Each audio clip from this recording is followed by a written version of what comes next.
J'ai été le premier à marcher dans cette combine. J'ai passé des heures entières à éplucher les sites de la NASA, à chercher le détail qui démontrerait la désinformation de la NASA, qui prouverait l'existence extraterrestre, etc., etc., ou d'anciennes civilisations.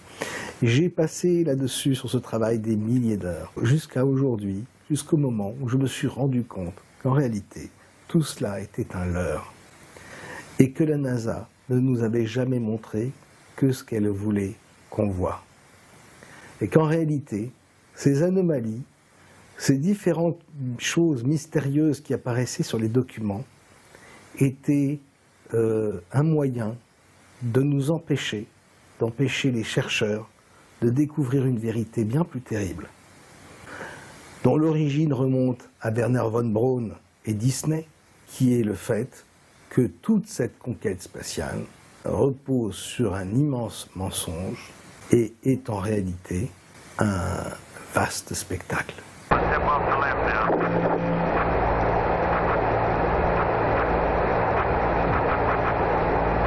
It's one small step for man, one giant leap.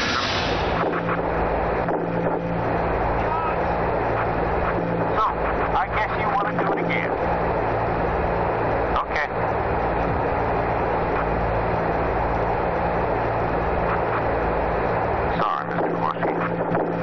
La première chose que les chercheurs ont découvert récemment, cette chose nous avait échappé parce qu'on était trop occupés à regarder les anomalies, les petits détails sur les photos, les petites lumières. La chose qu'il faut bien que vous compreniez maintenant, c'est qu'en réalité, il n'existe aucune photo de la Terre vue de l'espace. Ce que je suis en train de vous dire, ça doit évidemment vous interpeller, vous devez me prendre pour un fou. Mais maintenant, je vais vous demander de regarder attentivement les photos de la Terre sur les sites de la NASA. D'abord, elles sont peu nombreuses. Vous allez voir qu'il y a très peu de photos de la Terre. Bizarre quand même, puisque depuis 30-40 ans, il y a des milliers de satellites qui tournent autour de la Terre. Or, ces satellites prennent aucune photo de la Terre dans sa version complète, mais des images fragmentées, des images mosaïques. Et si vous observez bien les photos de la Terre complètes, vous allez vous rendre compte qu'en réalité, il ne s'agit que de dessins. Et les représentations de la Terre ont évolué à mesure qu'évoluaient les technologies graphiques.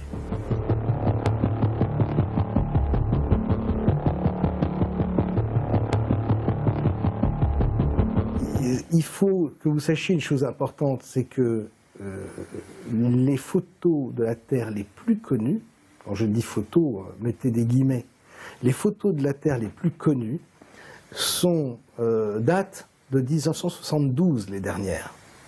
Les dernières photos de la Terre qui sont dans les encyclopédies, dans les livres scolaires, etc., sont les photos qui ont été prises par les missions Apollo. Depuis, il n'y a plus une seule photo de la Terre. Si vous regardez ces photos, qui datent donc des années 70, vous allez vous rendre compte qu'il y a plein de problèmes autour de ces images. En réalité, ce sont bel et bien des dessins. Je vais vous donner un élément, un indice, un élément de preuve de cette supercherie. Vous allez taper dans Google la Terre en rotation sur 24 heures. Vous allez avoir quelques vidéos, il n'y en a pas tant que ça. Mais regardez les vidéos des années 80-90 de la Terre qui tourne sur elle-même. Il y a plusieurs versions qui proviennent de différentes méthodes. Mais ce qu'il y a de surprenant dans ces images, dans ces vidéos, dans ces images de la Terre qui tournent sur elles-mêmes, c'est que les nuages qui sont au-dessus du globe ne bougent pas. Alors, quand vous vous levez le matin chez vous, que vous levez les yeux au ciel, vous allez voir le soleil, vous allez voir un beau temps, et puis dans l'après-midi, dans le soir, il peut y avoir un grain, il peut y avoir de la pluie, etc. Ce n'est pas le cas dans ces vidéos de la Terre en rotation. Ensuite, la rareté des photos de la Terre est très suspecte. Comme je vous l'ai dit, il y a des milliers de satellites. Comment se fait-il qu'aucun de ces satellites ne photographie la Terre à toutes les secondes? C'est-à-dire que les photos de la Terre devraient être ce qu'il y a de plus fréquent, de plus visible sur Internet. Ça devrait être la photo, les photos les plus visitées, les plus vues. Or, c'est tout le contraire. Quand je vous parle de dessin pour les images de la Terre, ça va tellement loin qu'il y a même certaines photos, et une qui est très connue, une photo prise par Apollo de la Terre pleine, où on voit carrément les nuages de la Terre qui sont en fait faites en copier-coller, et vous avez des formes de nuages qui sont doublées, triplées, etc. On voit vraiment qu'il s'agit d'un montage. Maintenant, la question que j'ai envie de vous poser, moi, c'est comment expliquer qu'à une époque où tout le monde fait des selfies, des dizaines de milliers de selfies à longueur de journée, et que nous sommes tous dans un monde de l'image, où nous prenons tous des photos sans arrêt, comment se fait-il qu'il n'y ait pas un satellite de préférence géostationnaire, c'est-à-dire situé à 36 000 km, qui permettent d'avoir le recul pour photographier la Terre pleine? Et comment se fait-il qu'il n'y ait pas un seul satellite qui dispose d'un appareil photo montrant la Terre comme une sorte de webcam que l'on pourrait regarder, visionner à longueur de journée sur Internet?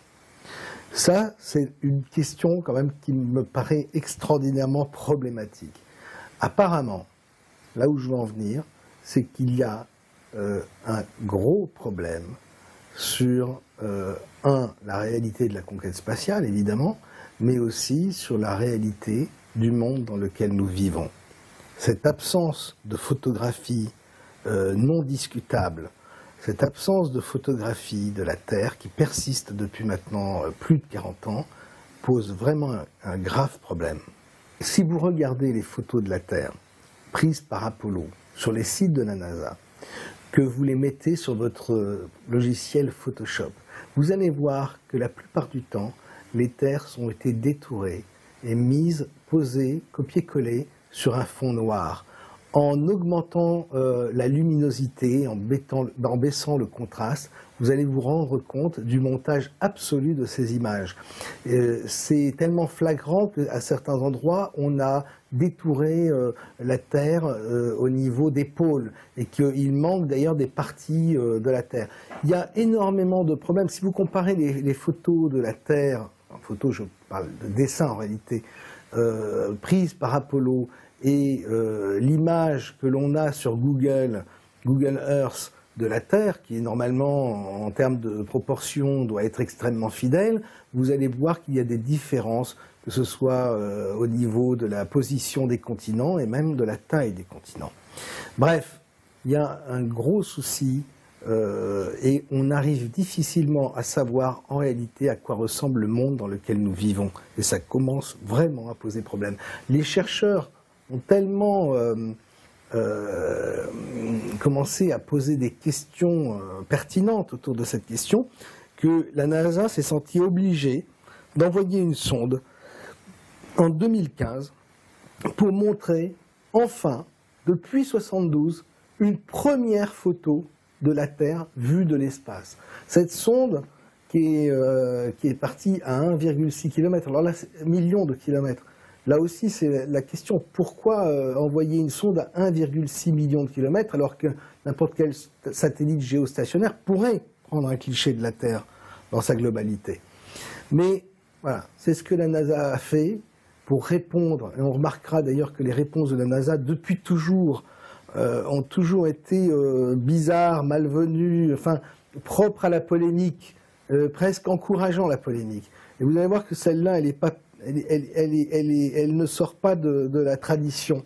Cette photo, parce qu'elle est unique, cette première photo de la Terre vue depuis 1,6 million de kilomètres, difficile de demander une précision extrême des détails à cette distance. Cette photo qui est unique ressemble, elle également, elle encore, à un dessin, mais il y a quelque chose de beaucoup plus troublant dans cette photo. C'est que si vous la mettez sur votre logiciel Photoshop ou sur un logiciel de graphisme et que vous retournez cette image à 180 degrés, vous allez vous rendre compte qu'il y a glisser dans les nuages, sur la droite de l'image, un mot subliminal. Et ce mot, écrit avec des lettres de nuages, c'est le mot sexe. Regardez bien ce qu'on est en train de montrer sur l'image. Vous voyez mis en évidence le mot sexe. Ça rappelle, curieusement, l'image subliminale du mot sexe que l'on voit également dans le dessin animé du roi lion lorsqu'il souffle la fumée. C'est un petit clin d'œil à Disney. Mais vous verrez que des clins d'œil à Disney, il y en a beaucoup dans l'histoire de la conquête spatiale. Je ne sais pas si c'est un employé de la NASA qui a voulu faire une blague potache, mais en quel cas c'est quand même un gros risque de la part d'un employé de faire une chose pareille sur une image qui va être regardée par la planète entière. C'est la première photo de la Terre depuis les années 70. Donc ça me paraît peu probable. Par contre, si ce sont les décideurs qui ont donné l'ordre de glisser un message subliminal sur cette photo, cela montre à quel point ces gens nous considèrent comme du bétail.